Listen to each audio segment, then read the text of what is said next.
So by now you probably have a fair bit of idea about inductors and inductance, and just when I start recording my HVAC turns on. Anyway, I hope you guys can hear me loud and clear. So about inductors and inductance. So inductor, as we have talked about in a couple of videos, in the last couple of videos, is an electrical device, can be considered an electrical device which uses self-inductance, which is a property of resisting the change in current. Now an inductor can be linked with another electrical component, for example a resistor, and when that happens the circuit is called RL circuit.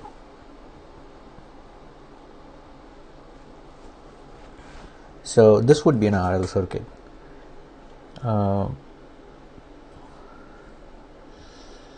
There's a resistor here and there's an inductor here.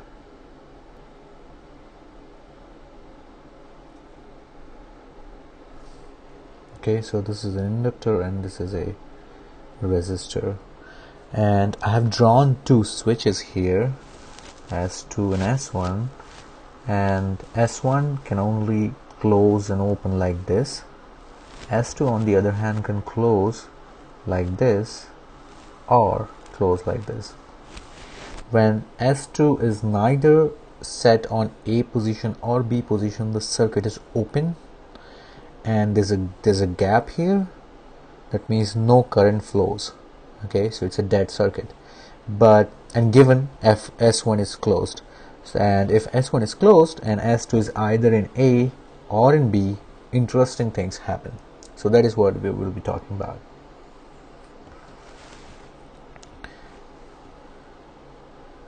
Say S1 is closed and S2 is set on A. Okay, it means S2 has made this connection. This is, and it has, the S2 is closed such that it's set on A. So the circuit you have here is, this will be same as, copy this guy and paste it here. So S1 closed and S2 is set at A. Okay, that means I can completely forget about this branch right here. Now, as I said in the previous videos, that it takes some time for the current in the circuit to reach the value epsilon over the resistance, and we will mathematically see that that is true. Now this happens, okay, and then you've got an epsilon EMF by the battery. Just remember I'm saying EMF and not induced EMF, okay? So epsilon EMF from the battery, and there is a resistor R and inductor L. So one more thing we will need in before I write down the equation of Kirchhoff's loop law, and I need epsilon L, that is the potential difference across an inductor, and that is equals to minus L di over dt. Okay, now I start from here, okay, and I go around the loop like this, and remember the Kirchhoff's law. If I start here, the first thing I see is the battery, then there will be the resistance, and then there will be an inductor. So let's say the current I is going this way. So I start from here, first thing I see is the battery. That means I will write the potential as plus epsilon. That is because if you recall the Kirchhoff's laws, when you're crossing the battery, you write down the sign of the furthest terminal, and that is positive here, so that's why it's positive. Now when you cross the current, and if you are going in the direction of the current, you write it as minus IR, and then you see that there is a potential because of an inductor here, so that is plus epsilon L equals to 0. This gives plus epsilon minus IR minus L di over dt equals to 0. Let this be equation number 1. Okay, now this is a differential equation where the variable that is changing with respect to time is current, and its first derivative's coefficient is minus L, and the variable's coefficient is R, and the constant is plus epsilon. So you can look in your book or any mathematical physics or any calculus book how to solve these kind of equations. What you do is you just integrate them. That is essentially what means to solve a differential equation like this. And what you will find is that current I is equal to epsilon over R 1 minus e to the minus t R over L. And I'm going to call this equation number 2. Let's write this down in a different way, where I define a time constant tau to be equal to L over R.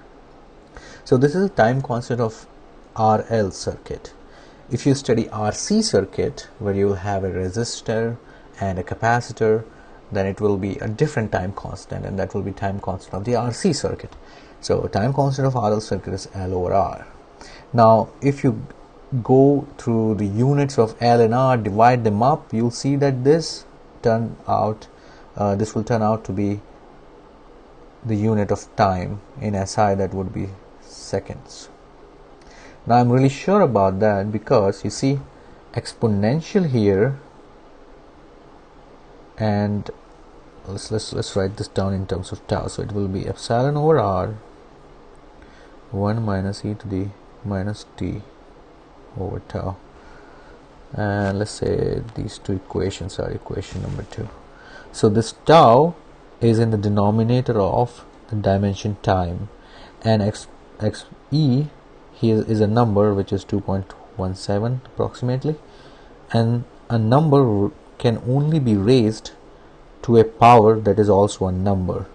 So that means if this has dimension of time in the numerator, whatever I have in the denominator must also have dimension of time.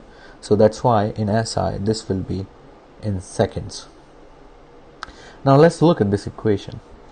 Let's look at this equation and think about what will happen if I draw the graph of current with respect to time t. Okay. Now if you draw this, what you'll find is this current will go on and increase with time like this. Okay, and it will reach a value of epsilon over capital R at very large time. This is large time. Now as you will do more questions, you will know what that meaning of large time is. Essentially what you want here is this number right here to be so big so that you can reasonably say that e to the that power of negative will be 0, and if this number goes to 0, what you have is the current equal to epsilon over R. So that is the meaning of large time. It depends on time constant. Okay, so that is the meaning of large time. Now let's see what happens when t is equal to the time constant. So that means I want this current to be equal to t equals to tau. I want this current at the time t equals to tau, and that will be this minus 1 minus e to the tau over tau. Now this will be 1, so you have e to the minus 1 here, and if you take out your calculator and figure out what 1 minus e to the minus 1 is, what you will find is this is equal to 0.632, and this will be times epsilon over R. That means at t equals to time constant, you reach about, let me make this to scale, and what you will see is that at t equals to time constant, you will reach a value that is, okay, let's make it more clear here, a value that is 0.632 times the maximum it can get, or 63.2% of epsilon over r. So by definition, if someone asks you what is the definition of time constant, the definition of time constant is that it is that time when the current reaches 0.632 times E over R value, or 63.2% of E of epsilon over R, or 63.2% of the maximum value, that is epsilon over R. So that is the definition of time constant in RL circuit.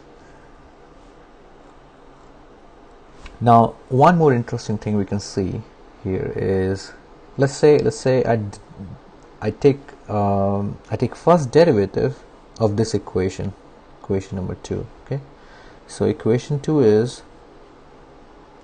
I is equal to epsilon over R 1 minus e to the minus t over tau. So I take the first derivative of this, and this gives me epsilon over L e to the minus t over tau.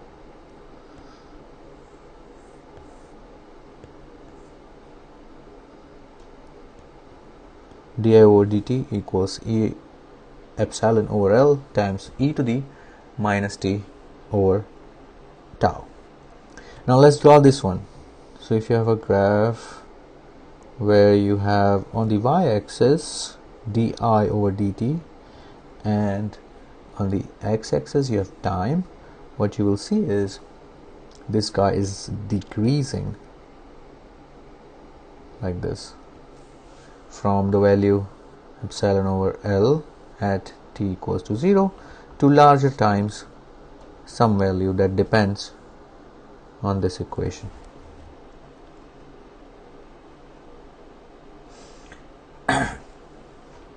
Now remember the circuit here, and this analysis so far that I have done was when S1 was closed and S2 is set on A.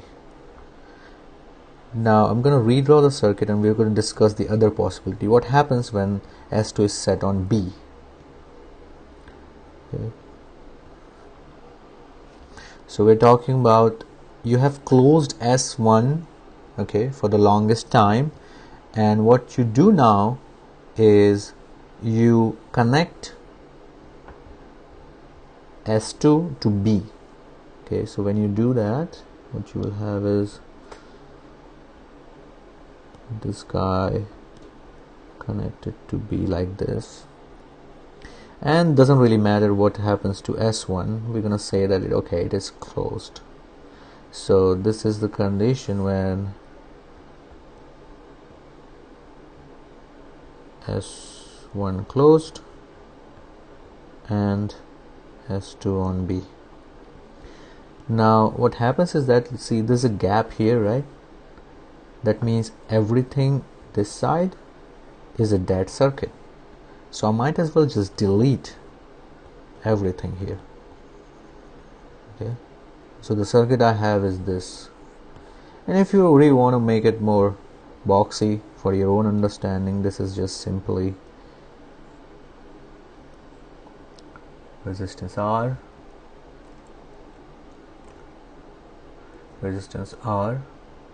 and inductor here L, and they're connected like this.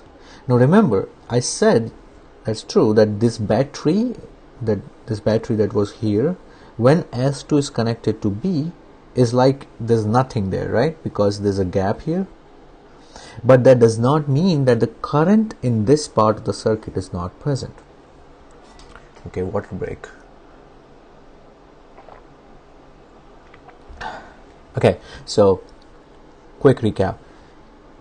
If S2 is connected on B, this part of the circuit is like not present, does not matter what is there, but that does not mean the current that was flowing in the circuit is also zero. Remember, it's an inductor and it resists the change in current. So that is true that when you disconnect this battery in this manner, where you have N1 closed but S2 connected on B, this battery no more supplies the current, but the current that is in the circuit is gonna die slowly, right? And it's gonna die slowly for the same reason. When you turn on switch S1, for example, it's not gonna reach to the value epsilon over R instantaneously. It's gonna take some time using this equation, and it all comes from Lenz's law and Faraday's law. And basically, if there's an inductor or coil, it resists the change in flux. That is because of the change of the current because of the current in the circuit. So the same way it was not rising to epsilon over R instantaneously, it's not gonna go to zero instantaneously. Not gonna go to zero instantaneously. So we have some current I here. Now let's write down the equation again. What you will find here is, if current is in this direction, first you encounter the resistance. So the equation that you write down for the loop law is going to be minus R minus L di over dt, where this is epsilon L, that is the potential difference across an inductor, and that is equal to 0. Now you again solve the differential equation, and what you see is this is equal to I epsilon over R e to the minus t over tau, which can also be written as I equals I initial, and I'm going to talk a bit about why that is I initial, times minus t over tau. Now see, when S1 was closed and S2 was at A, what we have done is we have waited long enough for the current to establish the value I equals epsilon over R, and that can be seen from here. It takes really long time for the current to reach epsilon over R, right? Now this value di over dt reaches a constant value. That means the rate of change of current is not happening.